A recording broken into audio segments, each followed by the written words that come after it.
சென்னையில் நடந்த தம்பி ஆம்ஸ்ட்ராங் அவருடைய கொலை படுகொலையை வன்மையாக கண்டிக்கிறேன். நீதி வேண்டும் என்பதற்காகவே யார் உண்மையான குற்றவாளிகள் என்பதை அரசுதான் கண்டுபிடிக்க வேண்டும். நாங்கள் கேட்பது சிபிஐ விசாரணை நடத்தினால் நன்றாக இருக்க என்று கருதுகிறோம். அதற்காக காவல்துறை சரியாக செய்யவில்லை என்பதற்கு அர்த்தம் அல்ல. உண்மை குற்றவாளிகளை மறைப்பதற்கு முயற்சி செய்யாமல் உண்மை குற்றவாளிகள் யார் என்பதை கண்டுபிடித்து தருவதற்கு சிபிஐ ஏதுவாக இருக்கும் என்பதற்காகத்தான் சிபிஐ நாங்கள் கேட்டுக்கொண்டிருக்கின்றோம். அதற்கு அரசு உதவ வேண்டும் என்று நான் தமிழக மக்கள் முன்னேற்ற கழகத்தின் சார்பிலே வேண்டிக் கொள்கிறேன். தமிழகத்திலே படுகொலைகள் அதிகமாக நடந்து கொண்டிருக்கிறது. இந்த படுகொலைகள்லாம் நடத்துவதற்கு இதில் ஒரு சில காவல்துறை அதிகாரிகளும் உடந்தையாக இருப்பார்களோ என்ற சந்தேகம் என்னிடம் இருக்கிறது, எங்களிடத்தில் இருக்கின்றது, மக்களிடத்தில் இருக்கின்றது. அந்த அதிகாரிகளையும் நீங்கள் கண்காணித்து அரசு உடனடியாக துரித நடவடிக்கை எடுக்க வேண்டும். அதிகாரிகளை மாற்றுவதனால் நிச்சயமாக இந்த இழிநிலைகள் நடந்து முடிந்துவிடாது என்பது அர்த்தமல்ல. அதிகாரிகளை மாற்றிய பிறகு கூட சமீபத்தில் 2 கொலைகள் நடந்திருக்கிறது. மதுரையில் கூட சமீபத்தில் ஒரு கொலைக்களமாக மாறுகின்ற திமுக ஆட்சி உண்மையான குற்றவாளிகளை பிடித்து தண்டனை கொடுக்குமாறு உங்களை அன்போடு கேட்டுக்கொள்கிறேன். அதோடு மட்டுமல்ல, இந்த இழிநிலைகள் இனிமேல் தமிழகத்தில் நடக்கக்கூடாது என்பதற்காக அரசு வேலை செய்கின்ற ஒரு சில காவல்துறை அதிகாரிகளையும் நீங்கள் கண்காணிக்க வேண்டும் என்பதை வேண்டுகோளாக வைக்கிறேன். இதுதான் இந்திய நிலை. இந்த நிலையை தமிழகத்திலிருந்து துரிதமாக செயல்பட்டு மாண்புமிகு முதல்வர் அமைச்சர் அவர்கள் மக்களுக்கு பாதுகாப்பு கொடுக்க வேண்டும் என்பதையும் நான் வேண்டிக் கொள்கிறேன். எங்களை போன்ற தலைவர்களுக்கு பாதுகாப்பு சரியாக இல்லை என்பது உண்மைதான், இல்லை என்று சொல்வதற்கில்லை. கடந்த அண்ணா திராவிட முன்னேற்ற கழகத்தில் எனக்கு கொடுக்கப்பட்ட பாதுகாப்பை எடுத்துவிட்டீர்கள். எனக்காக பிஎஸ்ஓ மட்டும் போட்டிருக்கின்றீர்களே தவிர தமிழகம் முழுவதும், நான் ஏன் இந்தியா முழுவதும் சுற்றித் திரிகின்ற மக்களை சந்திக்கின்ற எனக்கு இது பாதுகாப்பு சரியா இருக்குமா என்பதை நீ அரசுதான் முடிவு எடுக்க வேண்டும். பாதுகாப்பு எனக்கு துரிதப்படுத்த வேண்டும் என்பதை நான் இந்த மீடியா வாயிலாக உங்களை நான் கேட்டுக்கொள்கிறேன்.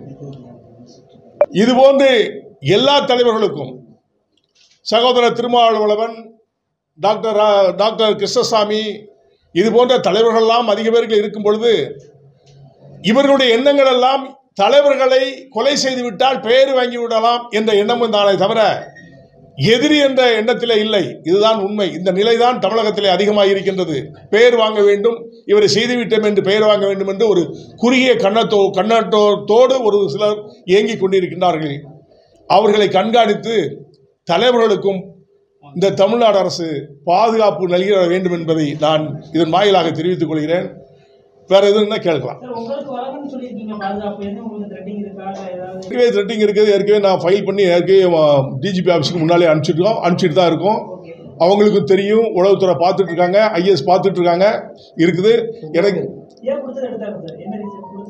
ஏற்கனவே கொடுத்தது வந்து கடந்த ஆண்டு இந்த இவங்க எடுத்துட்டாங்க. அண்ணா திமுக ஆட்சி வந்தோடனே ஏன் எடுத்தாங்கன்னா அவங்க தான் சொல்லணும், உளவுத்துறை தான் சொல்லணும். எனக்கு தெரியல எதன் காரணம் என்பது எனக்கு சொல்லவில்லை. அவர்களாகவே எடுத்து விட்டார்கள். அண்ணா திராவிட ஆட்சியில் இருக்கும் பொழுது முழுமையாக எனக்கு பாதுகாப்பு கொடுத்திருந்தார்கள், பாரா கொடுத்திருந்தார்கள், எல்லாம் கொடுத்திருந்தார்கள். திமுக ஆட்சி வந்தவுடனே பிஎஸ்ஓ மட்டும் கொடுத்து விட்டு மற்றவர்களெல்லாம் அப்புறப்படுத்தி விட்டார்கள். என்ன காரணம் என்பது மாண்புமிகு முதலமைச்சர் அவர்களும் டிஜிபி அவர்களும் தான் சொல்ல வேண்டும். காரணம் என்னன்னு கேட்டீங்கன்னா, கொலை செய்கிறவனை வந்து தண்டனை கொடுக்கறதுக்கு யாருமே சாட்சிகள் சொல்வதில்லை. சாட்சிகள் சொல்லாமலே அவர்களே காவல்துறையை அதை மூடி மறைத்து விடுகிறார்கள். உண்மையான குற்றவாளிகள் பிடித்திருந்தால் அந்த நிலை மாறும், அந்த மாறக்கூடிய நிலை ஏற்படும். அதனால இந்த உடனே கேஸை போடுறீங்க, உடனே குண்டாசு போடுறீங்க, அவனை 1 வருஷம் கழிச்சு ரிலீஸ் பண்ணுறீங்க, மறுபடியும் அதே தொழில் தான் பார்க்குறான். அவனை கண்காணித்து அவன் சரியான பாதையில் செல்கின்றானா என்பதை கண்காணிக்க வேண்டிய வேலை அரசுடைய வேலை. அந்த அரசு சரியாக அவனை கண்காணிப்பது கிடையாது. சீட்டு போட்டு வச்சுக்கிங்கன்னா அவனை என்ன பண்ணுறான், என்ன செய்கிறான்னு சொல்லி அங்கே போலீஸ் ஸ்டேஷன்லேருந்து பண்ணணும்ல. இப்போ நாங்கள் தலைவர்களாக இருக்கின்ற எங்கள் தலைவர்கள் பாரா போடுறாங்க, நோட்டு வச்சு எழுதுறவங்க எங்கே வச்சு சென்னையில் இருக்கிற நோட்டை வந்து வெளியில் வச்சு எழுதிட்டு போகிறாங்க, கையெழுத்து போட்டு போகிறாங்க. கண்காணிக்க வேண்டியது எங்களை என்ன நடக்குது என்ன யாதுங்கிறது வீட்டில் வந்து கண்காணித்து அங்கே பாராப்புக்களை கையெழுத்து போடணும் அதிகாரிகள். யாருமே பண்ணுறதில்ல. வெளியில் ரோட்டில் வச்சு கேட்டுக்கு வெளியில் வச்சு ஒரு நோட்டில் கையெழுத்து போட்டு போகிறாங்க. இதெல்லாம் கண்ணால் பார்க்குறோம். எத்தனையோ முறை நம்ம முறையிட்டும் கூட அது அப்படி தான் நடந்துக்கிட்டு இருக்கு. அதனால் பாதுகாப்பு என்பது கூலிப்படைகள் அதிகமாக தமிழகத்தில் இருப்பது என்று சொன்னால் வேலை வெட்டி இல்லாத ஒன்று. அடுத்தால கஞ்சா அதிகமாக புழங்குகிறதான் காரணம். இப்போ தூத்துக்குடி, திருநெல்வேலி, மதுரை, திண்டுக்கல், கோயம்புத்தூர் இந்த பகுதியிலெல்லாம் அதிகமான கஞ்சாக்கள் நடமாடி கொண்டிருக்கிறது.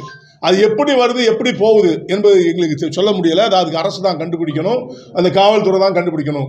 இதற்கு அதிகமாக அவர்களை ஊக்குவிப்பது ஒரு சில காவல்துறை அதிகாரிகள் என்பதை தெளிவாக சொல்கிறேன்.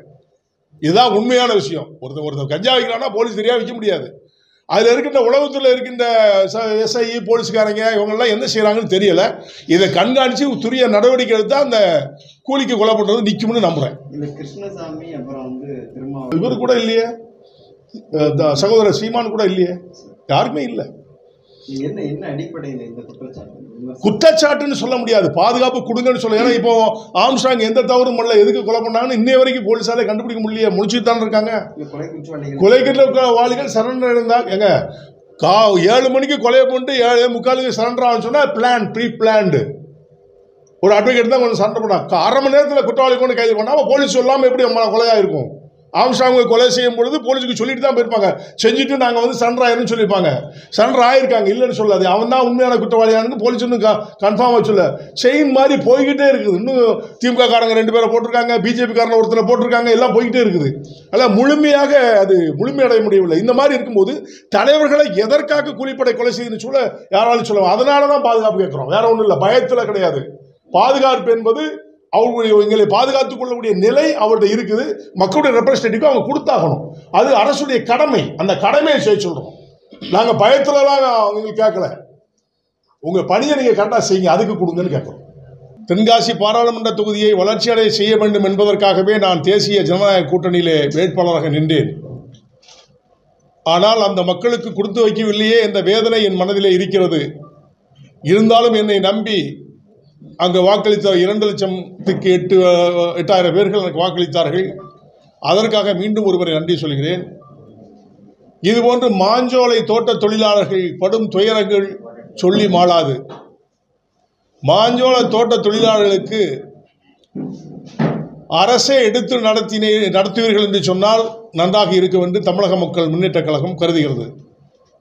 நான் கடந்த மாதம் சென்று மக்களை சந்தித்து அவரிடம் கேள்வி கேட்ட பொழுது எங்களை எல்லாம் இங்கிருந்து அப்புறப்படுத்துவதாக நோக்கமாக இருக்கின்றார்களே தவிர அங்கு இருக்கின்றவர்களை எப்படியாவது வெளியே அனுப்ப வேண்டும் என்று சொல்லி ஆளுங்கட்சியிலே இருக்கின்ற கவுன்சிலர்கள் முக்கிய பிரமுகர்களெல்லாம் அங்கு சென்று நீங்கள் சென்றாக வேண்டும் என்று சொல்லி அவர்களிடம் அங்கே இருக்கின்ற கம்பெனியிடம் கையூட்டு பணம் வாங்கி கொண்டு மக்களை துரத்துவதாக நான் கேள்விப்பட்டு அங்கு சென்றேன்.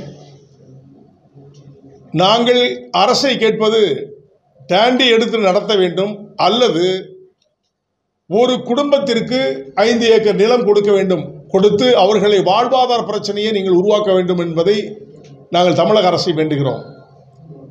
அதோடு மட்டுமல்ல, அவர்களுடைய நிலைப்பாடுகளை எண்ணி பார்க்க வேண்டும். கிட்டத்தட்ட 4-5 தலைமுறைகளாக வாழுகின்ற மக்கள் அவர்கள். அங்கு வாழுகின்ற மக்கள் தேவேந்திர குல வேளாளர்கள் மட்டுமல்ல, எல்லா ஜாதி சமுதாய மக்களும் இருக்கின்ற அதிகமாக இருக்கின்றவர்கள் தேவேந்திர குல வேளாளர்கள். அனைத்து சமுதாயினுடைய வாழ்வாதார பிரச்சனையை 5 தலைமுறையாக வாழுகின்றவர்களை எப்படி வெளியில் அனுப்ப முடியும் என்பதை அரசு எண்ணி பார்க்க வேண்டும்.